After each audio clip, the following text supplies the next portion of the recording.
This is Standing on the Shoulders of Giants. We want to talk about influences for today's science fiction writers, who we look to in the past for inspiration. And I will be your moderator. I'm Marie Vibbert. I write short fiction. I have a novel coming out in March of next year called Galactic Hellcats. Look for it. And I'm just going to ask my fellow panelists to introduce themselves, starting with Joe. Okay, I'm Joe Haldeman. I've been writing science fiction I've been publishing since 1969. So I started writing it in the early 50s as cartoons, which my mother helped me draw and and stapled into little books. But I gave up cartooning and stapling at about the age of 8 and started writing probably 10 years after that. My first story came out in 1969, and my first novel came out in 1972. And since then I've published, 30 books, 35, who counts? I don't know, quite a few books. So modest. Yeah, his first novel came out before I was born, so we're definitely going to have a very... Yeah, there's a big gap there. You know, we could have gone through this whole session without you mentioning that. Well, everybody has to be born sometime, so there you go. Bud, why don't you tell us about yourself next? I'm Bud Sparhawk. I'm not quite as old as Joe, but I also started reading science fiction back in the 50s. And matter of fact, I've still got the first issue that I bought of Astounding at that time. Sitting on my shelf, and I wrote a little article about it for Tangent a couple of years ago. So anyway, I'm a short fiction writer. I've I've published about 150, maybe a few more or less short stories, novellas, novelettes, and I've got about 5 books out there on Amazon, although some of which actually made it print. You can actually get print copies of Scattered Dreams and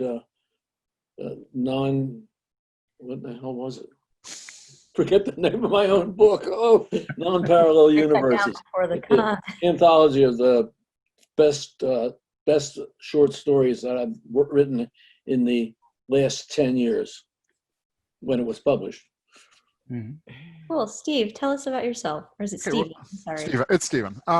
Okay, so I've been publishing short fiction for the last 12 years. Earlier this year, I published my first novel, After Hastings, An Alternate History. I started editing back in 2003. I edited 3 anthologies where we reprinted the first published short stories by several authors. 1 volume was science fiction, 1 volume was fantasy, 1 volume was horror. Last year, I edited an original anthology called Alternate Peace of several alternate histories that were not, where the branch point was not based in violence or war. So. Cool.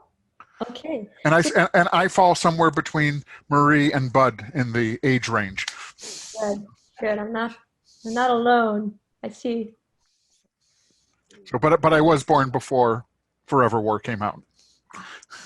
Which I've recently read. White hair? I don't believe it. Oh. So the first question I want to get us going with is, oftentimes when we think about influence, we think about legacy. We think about one artist inspiring another.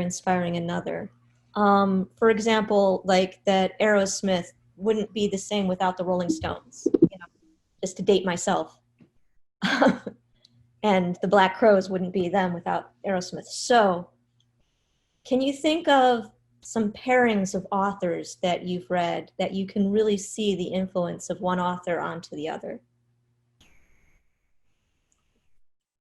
I came across Tim Cook, I think his name was, recently, who basically did a rewrite of Childhood's End.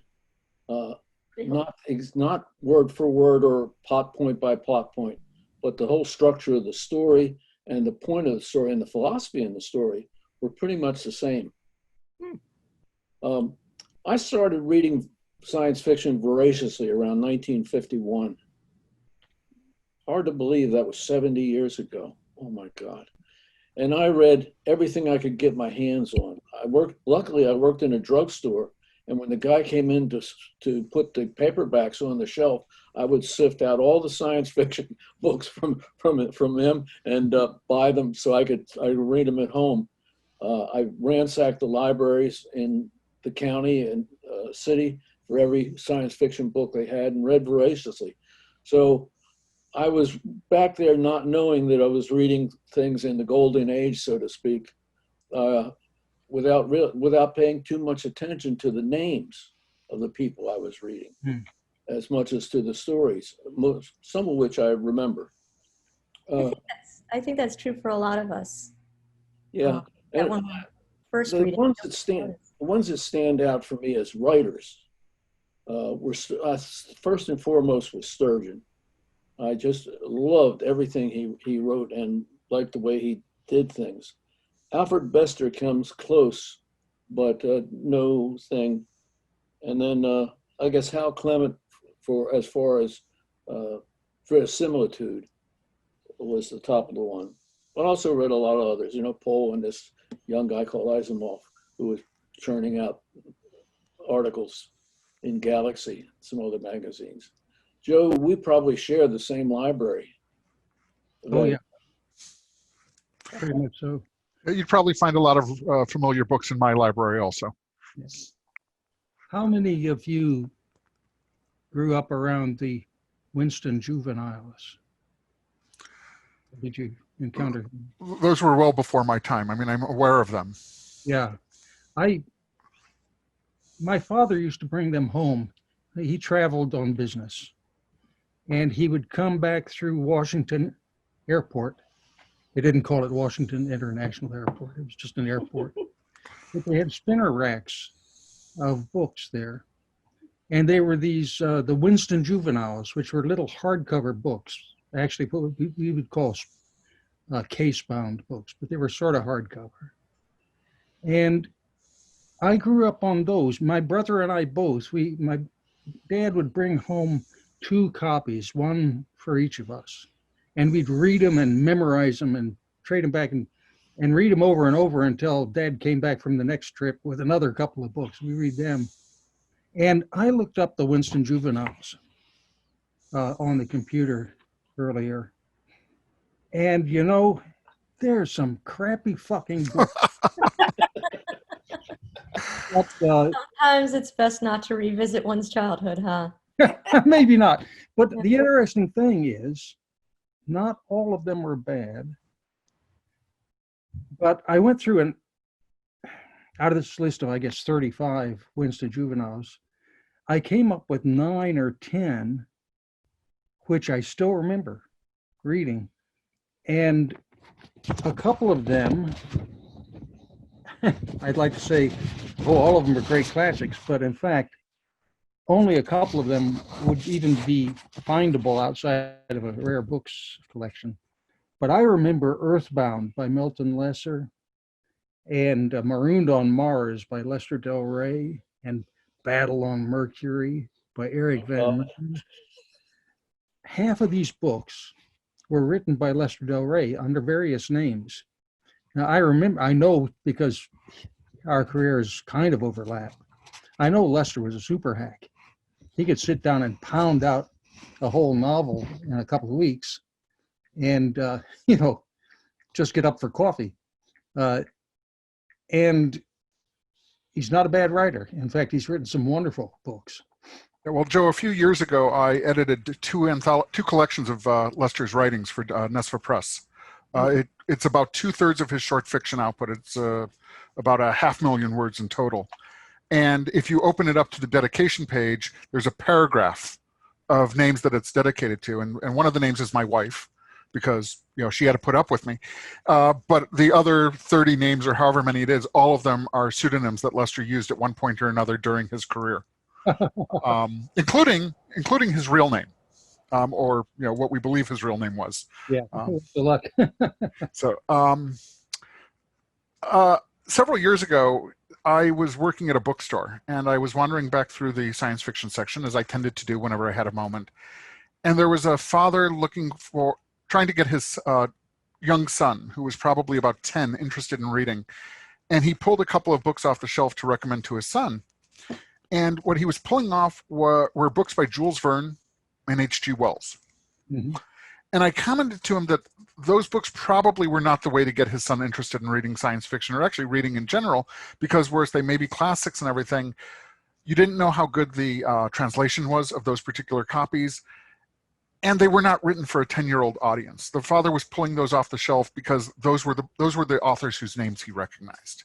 You know, and I suggested, you know, some more modern juvenile science fiction books, figuring that, you know, the kid would be able to relate to them a lot better. But about 5 years ago, I decided to try something at WindyCon. And I put together a panel of 3 or 4 13-year-olds. And I gave them a long list of classic science fiction YA books that were published in the 50s and 60s, the Heinlein Juveniles, the Andre Norton Juveniles, things like that. And I said, I want you all to read this one title. And I picked one of the Heinleins at random. I think it might have been Time for the Stars. And other than that, I would like each of you to choose 2 or 3 books on these lists to read, to discuss. Do they still speak to you? Are they hopelessly dated? You know, just to see what kind of reaction they would get, because people my age, my generation, frequently when somebody says, what should I give to my kid to read? We go back to what we read 30 years ago, 40 years ago, not thinking that, well, things have changed. Kids today are not going to be interested. And I was expecting the kids to come back and say, oh my God, that was so awful. And they didn't, actually. I was surprised because they had good things to say about the books. They talked about the book's pacing. There were certain things that totally, you know, they had real problems with. Anything that had to do with gender, you know, that was a big stopping point for them. You know, people pulling out their slide rules, you know, they had no clue what that was all about, which is understandable. But they actually stood up, all the kids agreed that the book stood up a lot better than they expected to. Now, would they go and pull one off the shelf to read of their own volition? No. There are plenty of good books out here that speak to the kids these days much better. But it was interesting to see that when they did read somebody who I viewed as classic, somebody who was an influence on me 30 years ago, 40 years ago, it actually did still, you know, it was still a good story. You know, it was something that they could get into and enjoy. So one thing I want to talk about actually is the idea of there being a science fiction canon that we come across, and kind of a truism that we get into conversations at cons all the time is, you used to be able to read it all. Everybody who's older than me tells me that. You used to be able to read it all. These days, there's too much. So the question then becomes, is there a science fiction canon? Should there be a science fiction canon? Or are there, in fact, multiple canons that serve different purposes? First, you have to define what science fiction means. Yeah.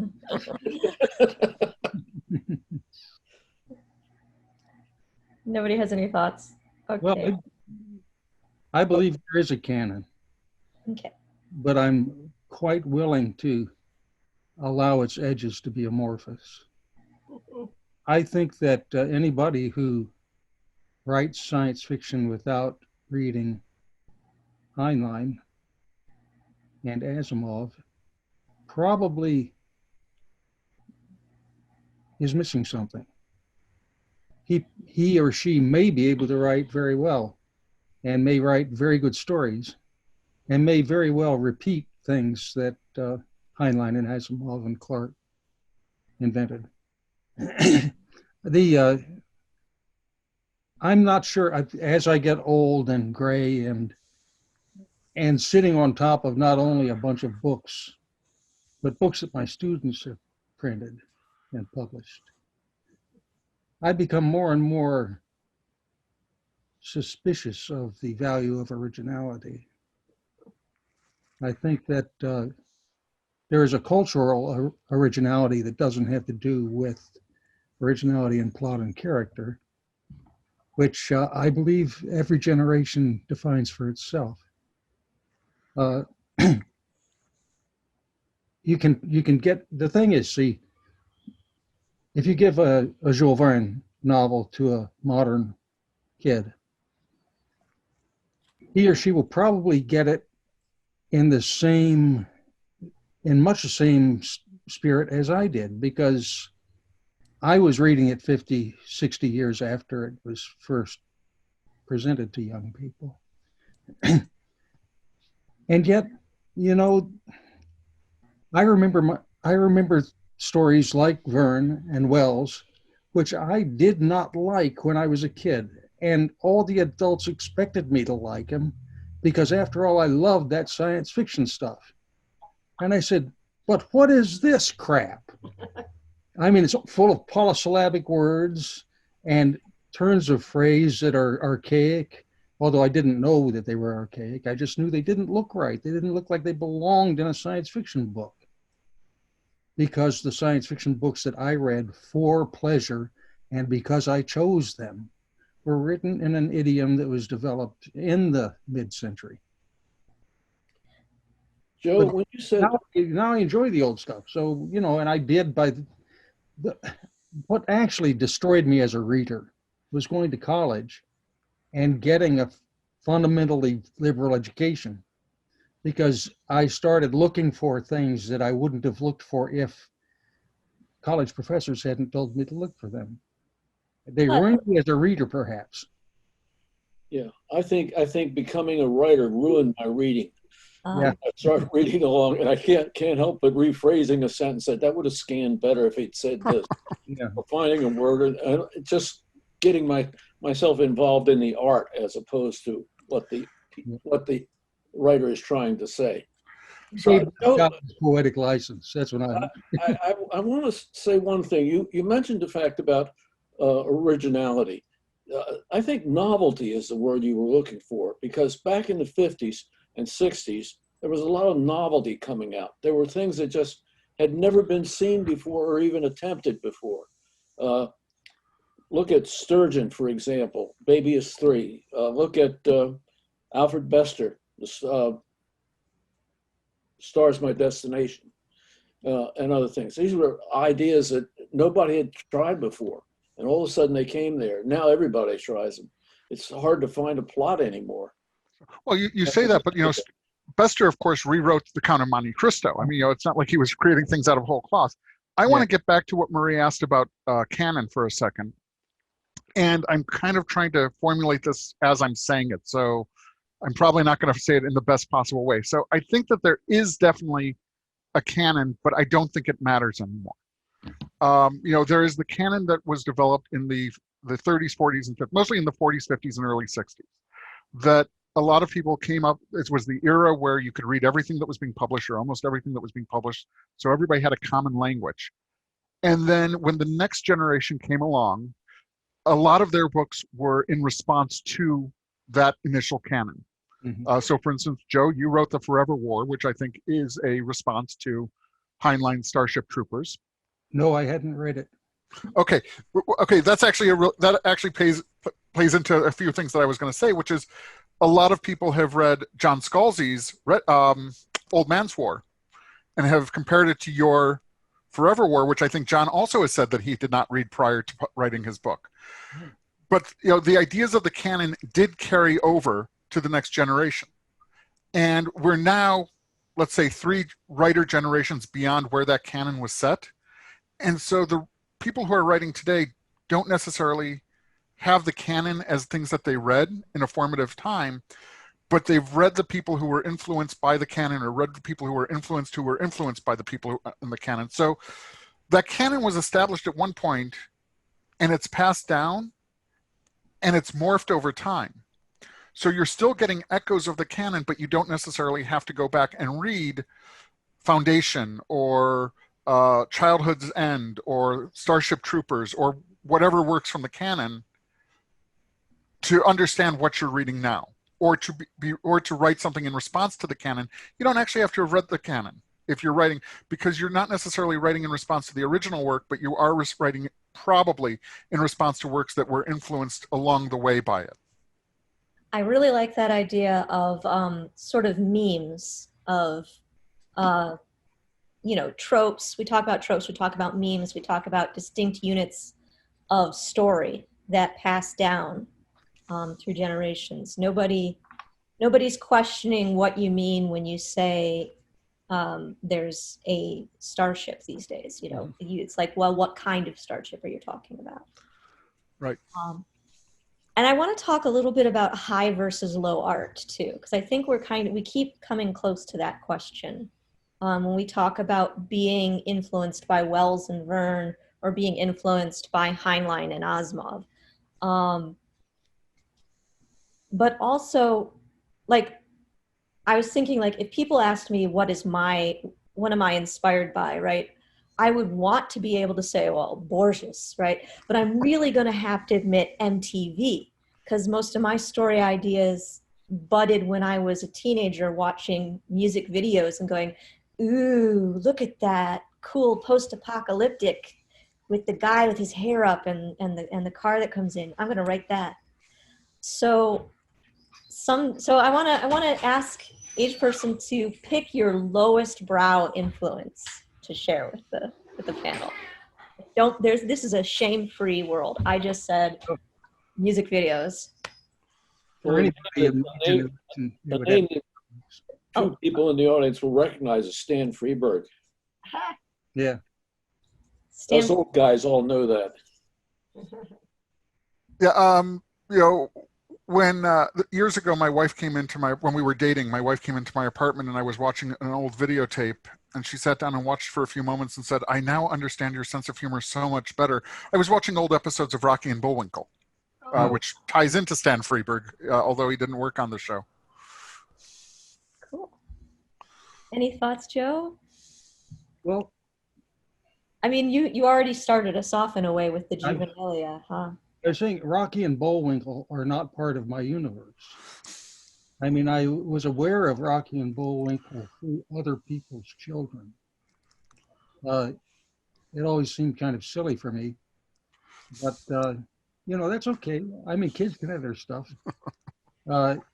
When other people were being influenced by Rocky and Bullwinkle, I was reading Captain Pissgums and the underground comics, and they're really, really affronting and outlaw literature, which was being presented to teenagers when I was in my 20s, and it was basically read this and be free. Don't listen to what your teachers tell you. For God's sake, don't listen to what your parents tell you. But here's the real truth. You read this and make up your mind how to live. And in other words, the real message was, don't make up your mind. Here, we've made it up for you. Yeah. Every literature is that. And Marie, to mention a couple of other people, one of them had a birthday yesterday, and I spent most of this morning chatting with some people about him. Another one has a birthday tomorrow, and I'm going to be spending tomorrow's chatting about him with other people. And those are Groucho Marx and Buster Keaton. Well, I'm a huge Marx Brothers fan. I love Buster Keaton, Harold Lloyd, and Charlie Chaplin. At one point, I was supposed to be working on the International Buster Keaton Festival this weekend. And then they decided to cancel it. So I'm here instead. So I hope we're amusing enough. You're a lot louder. Yeah, well, death does that to you. Okay, and now I want to talk about then, when we're talking about personal influences, have you ever found yourself writing something and you felt like suddenly you're like, oh no, this is too much like a writer that you had read before? Oh, yeah. Yeah, Definitely. yeah. Anybody that reads Connie Willis finds themselves writing like Connie Willis for days afterwards. Yeah, I once was taking a writing class that Gene Wolfe was teaching, and I turned in a story, and Gene read it, and he came back and said, that was great. It was Flowers for Algernon. Well, And I kind of reread it and said, yeah, I guess it was. We like to think that we're all very unique, special, you know, artistes, but you're right. What we read influences us. I thought at one time I had started a really original, wonderful science fiction story, and while I was trying to figure out whether to make it a novel or a shorter thing, I realized that it was exactly Death World. I just reinvented Death World. I'd forgotten reading it, and so I started writing it. That was embarrassing, but yeah. You talked to Harry about it. Yeah, I talked to Harry Harrison about it, who wrote Death World. I said, "Golly, Harry, you know, I'm really embarrassed about this." And he said, "Oh, fuck it, man." And he told me who he stole it from. Well, you know, but Joe, both you and Harry started out doing comics, so you know, clearly you were just trying to steal Harry's career. Right.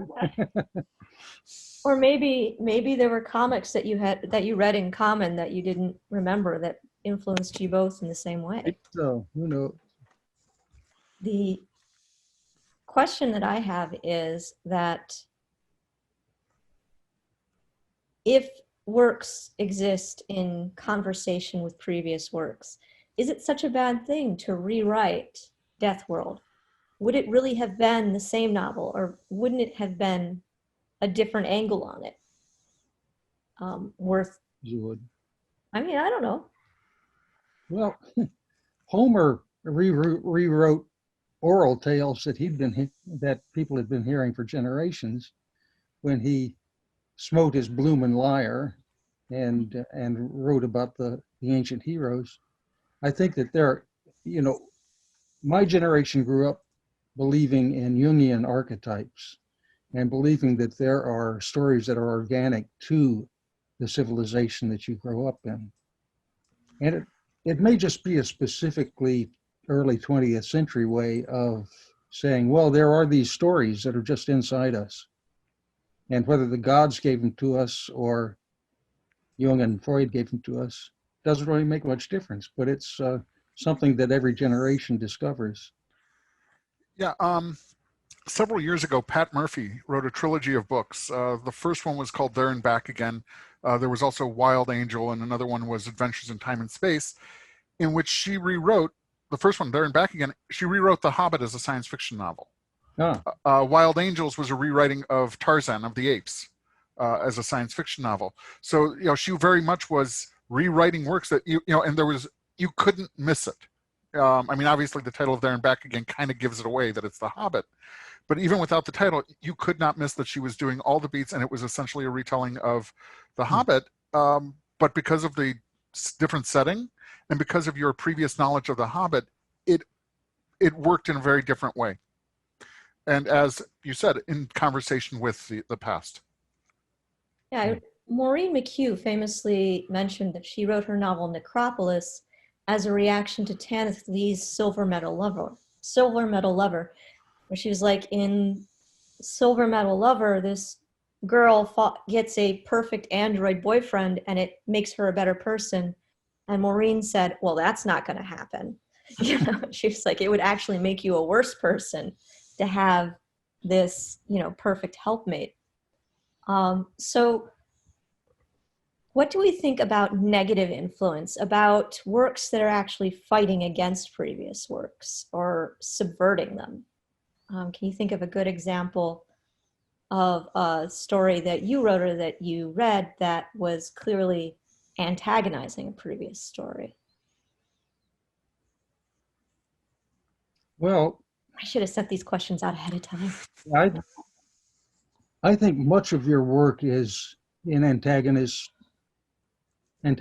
to a lot of the stuff you have read as a student.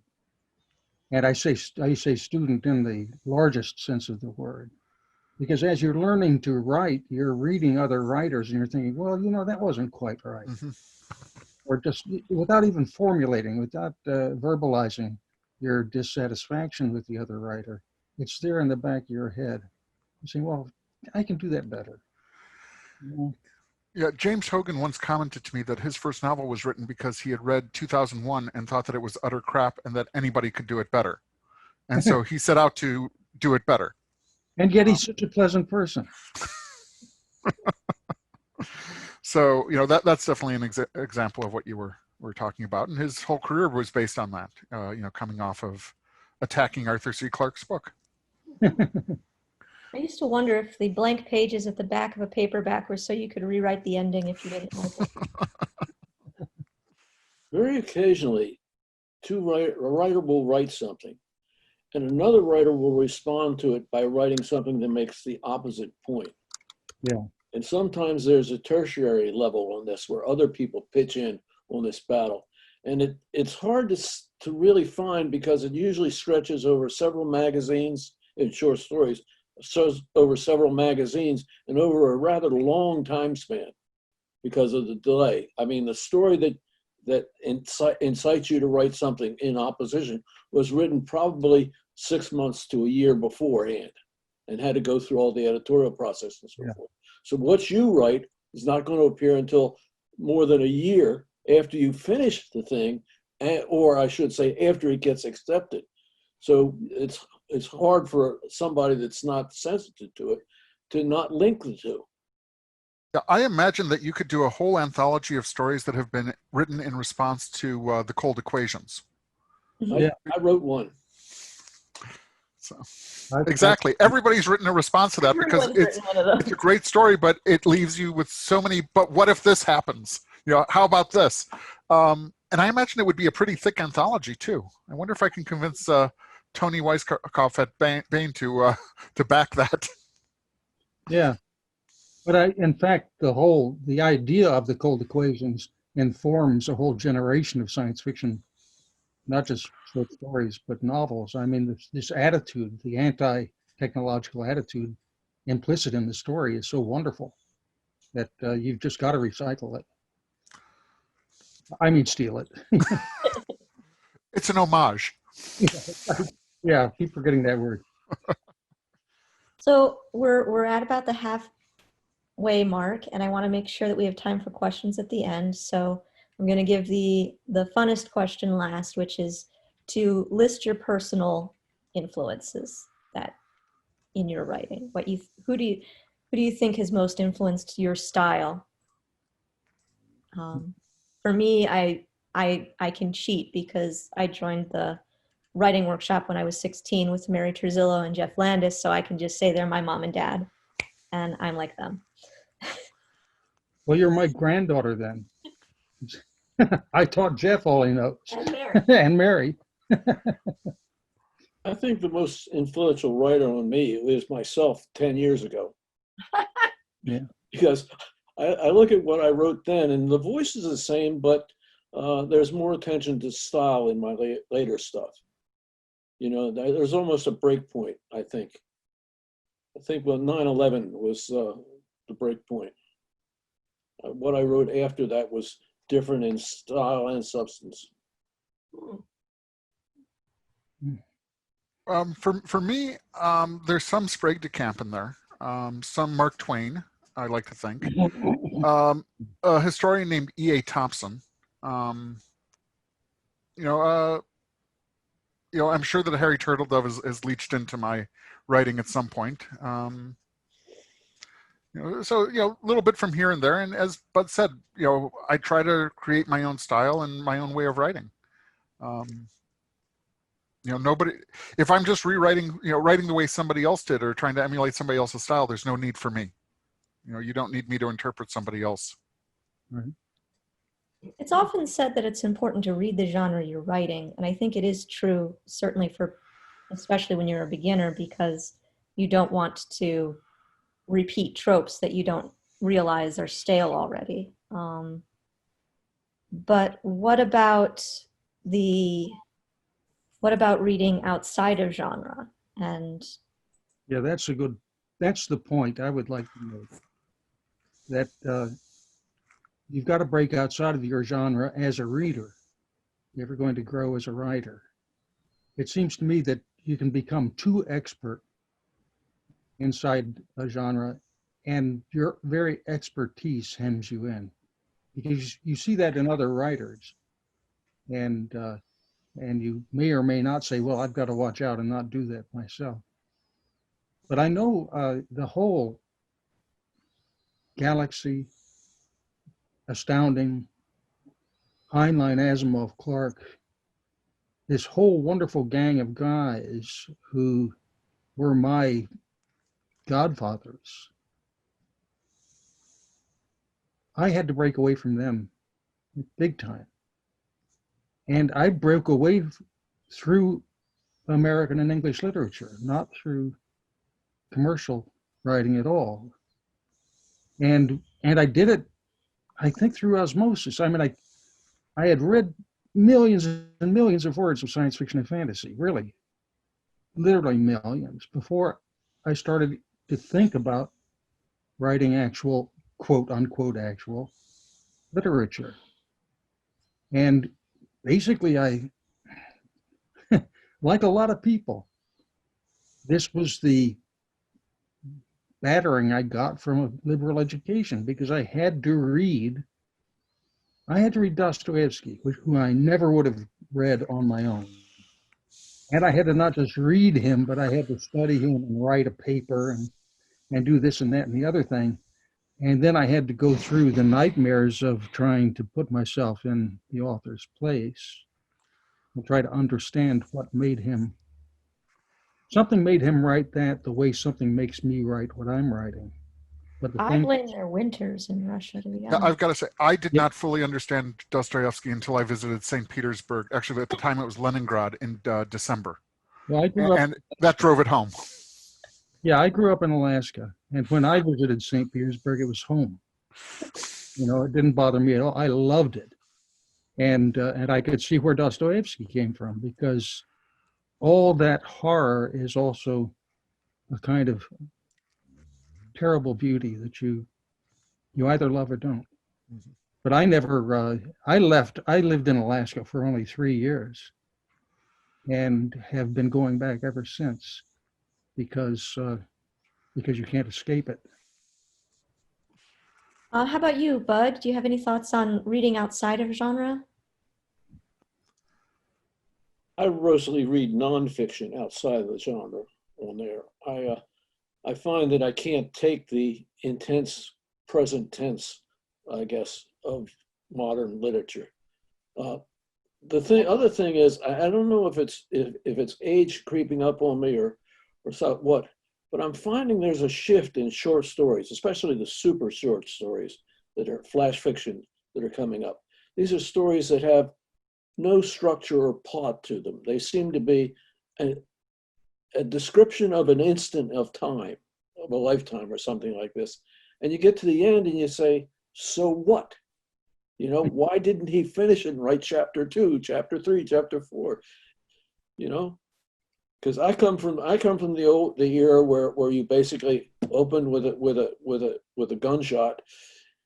You develop the things into 3-part things. You have the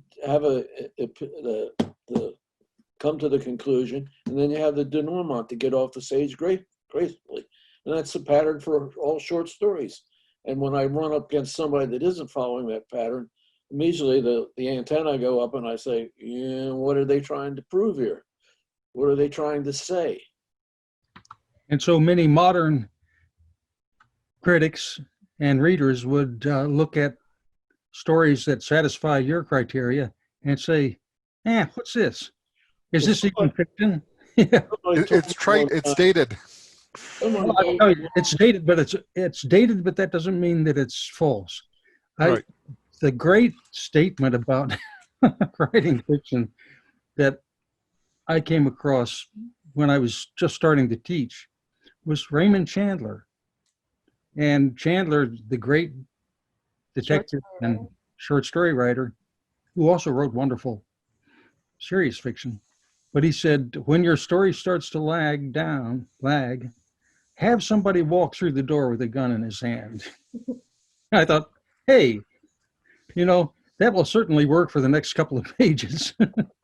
Somebody once called me a medievalist because he said, all my stories have a moral point. And I thought, I've never tried to write a moral point in there, teach a lesson. But by God, when I go back and read them, I say, yeah, he was right. Even the humorous pieces have a point to them. Yeah. Oh, I forgot what I was going to say next. Crap.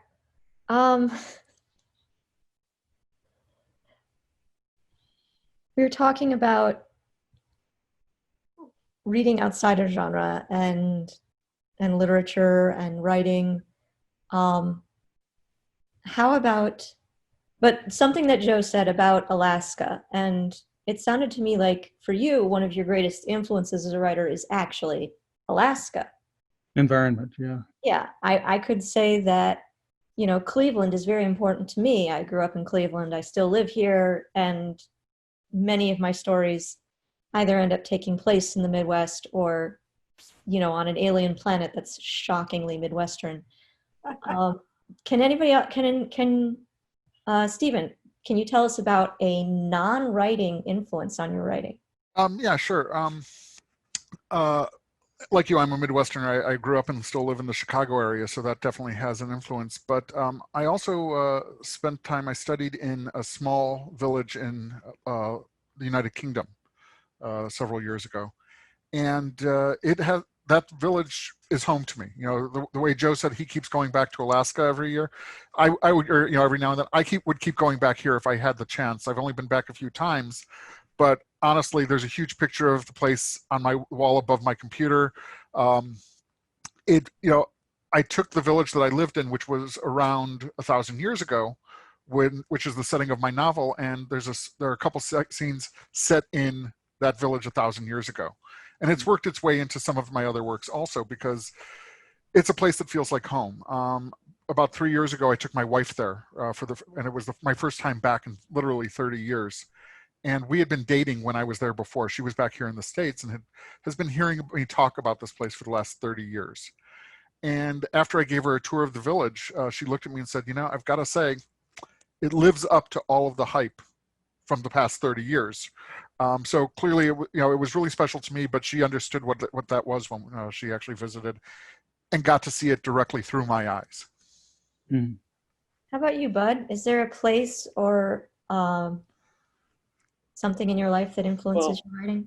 After I graduated from college, I went in the Air Force, and they moved me around the world.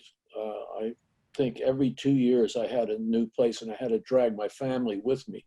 And encountering all the different cultures and architectures and whatnot and all, I'm able to go back and look at that and inspire what I want to write. That sounds like a wealth of background information. Also, having been an avid photographer the whole time, I got like several thousand slides of pictures that I can always refer back to when I need a description. So, are there any questions from the audience? Does anybody want to ask a question about influences in science fiction? Do you think do you think that there are people who are too much of an influence in science fiction? Where there's been a lot of talk recently about rediscovering lost works of early science fiction.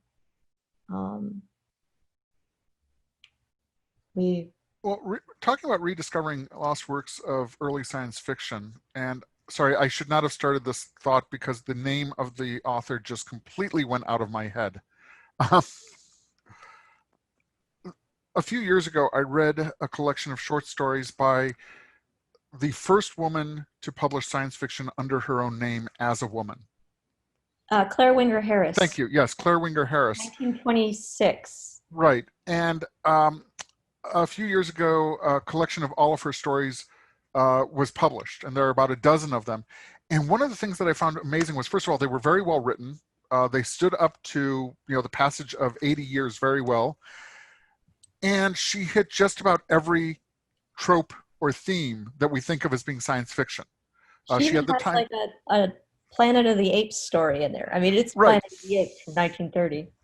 Right. And so it was just really eye-opening for me to read these stories from an author who, you know, I had not previously heard of, but who hit everything and very well. And I was going, That is just an incredible legacy. She deserves to be much better known. Well, I will look her up. So Yeah, Claire Winger Harris, done by the anthology was by a professor at the university I work at, so I knew a lot about it. okay. We have a question in the chat. We have from two separate people. Lillian George and Beth Lube, both, I don't know, I'm ruining your names. Both ask, who do you think will be the giants for the generation who are just writing stories right now? The writers from the last decade who will be the foundation for authors of the future? That's a good question. I can't answer it because I don't read that well. I haven't read that. How pace will change. Yeah. I mean, I think it definitely changes. There's some names that are really big right now. I mean, certainly, wait, I'm trying to remember a name and I can't. Stone Sky, who wrote that? N.K. Jemisin. N.K. Jemisin, you know, swept the Hugos for 3 years running, so she's definitely somebody who I see a lot of people reading and talking about. I should be better at coming up with names right now. I'm going to go look at my shelf. No, that's okay. I think that there are a lot. I think that Mary Robinette Kowal may well wind up being one of those people. Oh, who yeah, has she's a huge very- influence. And she's been writing in a variety of different areas lately. You know, she started out with a very Jane Austen-esque series, and now she's doing a very much a nuts and bolts space series. You know, so I'm really liking Martha Wells right now too, but that's just because I'm in love with Murderbot. I mean, you know, it's hard when you're talking about, you know, authors who are just getting their start. But you know, we're seeing some people who are making a really big, very early splash. People like Rebecca Roanhorse. You know, a lot of it we'll see what happens over the next few years with their careers. But we're branching. You know, science fiction is a tree. The canon that we were talking about earlier is the trunk, and it keeps branching, and each branch forms separate branches and so on. So you're going to have people who are highly influential in one area of science fiction or fantasy, people who read another area are never going to have heard of, which doesn't mean that their influence is any less important than, you know, Heinlein, Asimov, Bradbury, Clark from 60 years ago, because, well, somebody's influencing people over here, somebody else who's starting out is going to be influencing people over here. And I think that that's a good thing. It speaks to the strength and the variety of the genre. Yeah. Another question that we've been asked by the audience is, Jeffrey Jones asked, I don't suppose anybody's been directly influenced by Stanley Weinbaum? Oh, yeah. Yeah. Not directly. Any of us who have taught had to go through Stanley Weinbaum as a sort of an introduction to science fictional thinking. So, yeah, he's there, but he's sort of like, he's like the ground that you walk on. You don't notice it because, after all, it never gives way. In some ways, he's kind of, you know, we were talking about Claire Winger Harris, and he's kind of the same way. He had a very small output. He was only active for a few years before his untimely death. He wrote about a dozen fantastic stories that get to a variety of different tropes and themes that we have seen in science fiction ever since. One of the big differences, though, is that Claire Winger Harris stopped writing and got married and raised a family and did not have champions. And Stanley Weinbaum died suddenly of a heart attack, and his friends, who were all in the publishing industry, said, oh my God, this guy is great. We need to keep him in print. We need to share his legacy. And Right. So people hear about him. You know, now, you know, he has his character Tool, or however it's pronounced, from A Martian Odyssey, which is his best known story, that, you know, if you read it, that character sticks with you because it's not like anything else that you've ever read. It's it's almost as if he took a die and rolled it and said, okay, I got a 6. He's going to jump in the air and come down beak first at that point. Okay, I roll a 2. He's going to roll over and jump up and down and make noises. There's no logic to it. And that's something that most people are not used to reading, because most people write people just in different costumes. Right. I wanted to give a shout to Ted Chiang, of course. Oh, yes. We're already worshiping him, so. I have long said that when Ted writes a short story, he should just be given all the awards, whether he's eligible for them or not, partly because we need to encourage more Ted Chiang. But also because let's not give everybody else's hopes up. Yeah, Ted was up for the Nebula this year, and somebody else took it from him. He did not win, so it does happen occasionally. So, Okay. Ken Liu also is somebody who, based yeah. on his short fiction, I think is going to be, out there. Plus, all the work he's doing to bring Chinese authors to our attention. And this is it, guys. That was our time limit. We did it. Thank you so much for joining.